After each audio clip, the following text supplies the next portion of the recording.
Hi, congratulations on your new RV. We're really excited for you. Please make sure before you're signing that you bring the following items with you. If you're a cash buyer, please make sure that you bring a cashier's check, no personal checks at time of signing, or you may bring actual cash. If you're a finance customer, please make sure that you bring proof of insurance listing your specific lien holder. If you need that information, please call us ahead of time. Also, make sure that you bring all valid driver's license of all persons that will be listed on the title. If you have a trade that you're trading in with us, please make sure that you bring your 10-day payoff as well as your title and all persons who will be listed on the title of that trade. Arrive 30 minutes early before your appointment time so we can properly inspect your unit, and also make sure that you have the fridge on and running prior to arrival. If you have any questions, please feel free to give us a call at 810-686-0710. Thanks so much. Have a great day. Hi guys, this is Jeff at TradeWinds. I'm going to do your video walkthrough. Before I get started, just want to make a couple recommendations. Recommend the paint and fab protection. That basically will protect all your details from peeling, fading. If any of that happens, then it gets replaced. The fab protection part of it, any rips, stains, flooring on your chairs, your furniture, your bedding, that all gets changed as well. I'm pretty sure it adds on a couple bucks to your financing.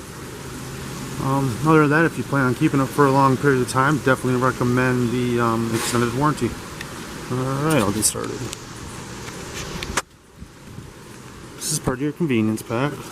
So this is going to be your water pressure regulator. So whatever hose you guys end up getting, I would recommend just leaving this on it. Regulates the water pressure to about 40-41 psi. That way you're not blowing out water lines. That's going to be part of your hitching. This is a 30 amp adapter, that way you can plug into 110. This is a sewer hose.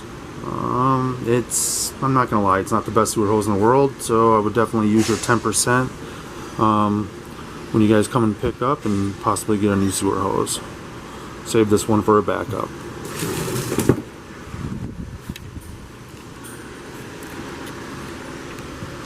It'll be your stabilizer jacks.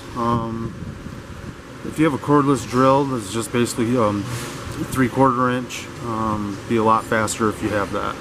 Otherwise, your wrench to put those down is underneath your bed, I believe. So I'll have to get that before you guys leave.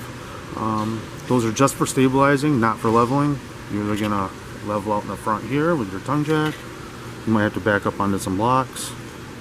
Once you do that, then bring those down just onto the ground. Have a brand new interstate battery. It's a 24. If you're not using the trailer for a period of time, definitely recommend disconnecting that. You do have stuff that runs off a 12 volt inside, and you can kill that, especially like the carbon monoxide detector runs strictly off a 12 volt. So definitely disconnect if you're not using for a week or so. 2 20-pound propane tanks, those are completely filled up for you. Tongue jack, manual. Might want to upgrade to a power tongue jack here sometime down the road. It's going to be all your information, your VIN, tire pressure, weight, all that stuff's going to be right there. And then you just have an extension to the rest of your compartment. That's your fresh water plug, which will go right there. It's draining at the moment. This is going to be where your fresh water goes, or your potable water. So basically when you get to the park and they don't have full hookup, usually at the dump station they have a little fill station there as well. That's where you'd fill up, and then strictly using the water pump is how you'd get water to the system. Other than that, you would hook up to your city water connection with that water pressure regulator, and turn on the water, and you will have water instantly everywhere. It's going to be your black tank flush. The way that works, you'll hook up your hose again with that water pressure regulator. Then you'll want to come down here, make sure that your black tank is open, which is on the left there. Turn on the water, and basically you have a mechanism inside there. It's going to be cleaning off all your sensors and the sidewalls and all that stuff.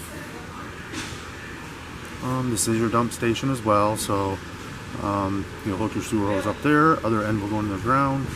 I'll always pull the black, then I'll pull the gray, just so it cleans out your sewer hose.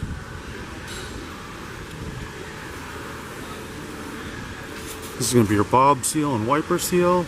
Run the slide. They do have wiper seal lube that you can get. I'll always lift this up, spray back behind there, spray the outside as well. You want to make sure it just stays conditioned. You want to do that a couple times a year as well. Just kind of keeps the rain from, or water from getting inside your unit when you're closing it.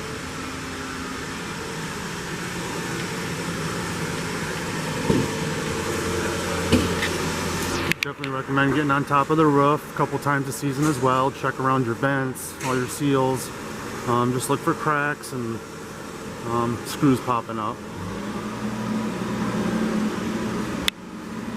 You have an option for a backup camera. Awning is fully extended. There's a little flap right there. When that's at 90 degrees, that's when I stop. If it's windy, raining, I would just leave the awning in. Otherwise, you'll be dealing with insurance. It's going to be your water heater. This is your anno rod. And the anno rod goes in right here. You'll tighten it down. Turn on the water with that water pressure regulator hooked up to your city. I'll relieve the pressure until water starts coming out of here. Once that happens, you can close this and you can light it up. The gas side will be on the inside, the electric side will be outside this with the push of a button right there. Now to drain it, I'll always open this up. Water will come out for about 5 seconds. Once that happens, you know all the pressure's off of it. I'll unscrew this, pull it out, and all your water will drain out from right there.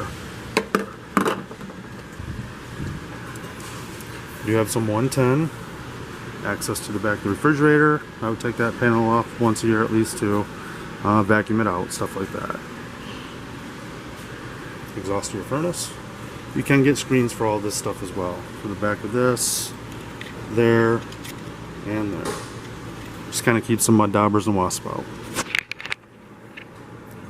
These stairs, you just want to make sure that your door is all the way open when you put them up. It'll click into place and they'll just stay there.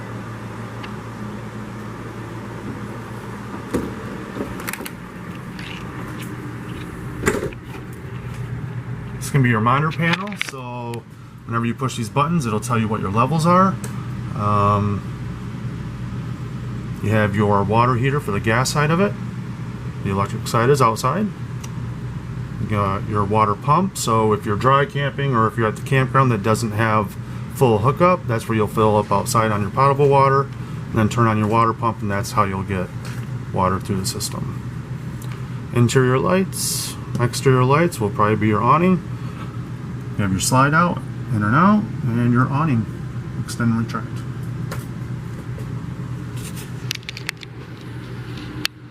Have some USB ports right here. Some 110. That's going to be your carbon monoxide detector. So that does strictly run off a 12 volt. So if that battery dies outside, this will start to die. That green light turns red like it's mad at you. It'll start beeping, saying, hey, I don't have any power coming to me. We got to do something about it. That's going to be wise because your battery is dying. And eventually that will die too, and then you'll have to get a new one.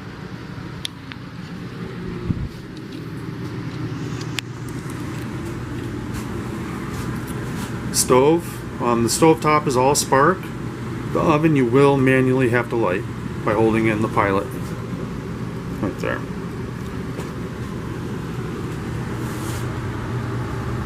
Refrigerator, gas and electric. Once you unplug, it should switch over to gas. The freezer is going to take about 2 hours to get cold. Refrigerator, more like 8.5 to 10 hours. So I would definitely recommend just plugging in the day before you guys are going to go camping. Let it get nice and cold, and then the next day before you leave, switch it over to gas, and you should be good to go. Pretty basic thermostat.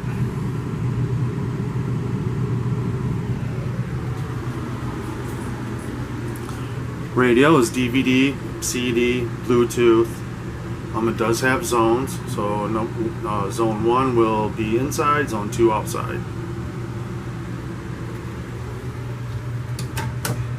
This is where all your fuses and breakers are. When one of those fuses goes out, a red light shines next to the one that went out. It looks like you mainly have all 15s and a couple 40s there. So I definitely keep some of those on hand just to be on the safe side.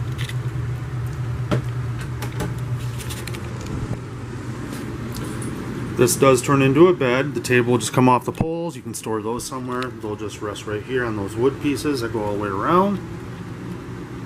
Then the mattresses, or I should say the cushions, will make up the rest of the mattress. And that turns into a bed as well.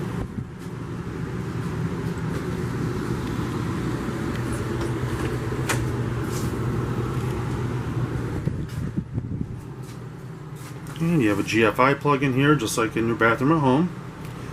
One thing I will recommend is maybe every time you go camping, when you first get to the park, get behind your toilet, underneath the sinks, in the bathroom and in the kitchen. Just tighten up your water lines. They will loosen up when you're en route. I just don't want you to have water all over the floor unexpectedly. I would even do it when I got home, just to be on the safe side.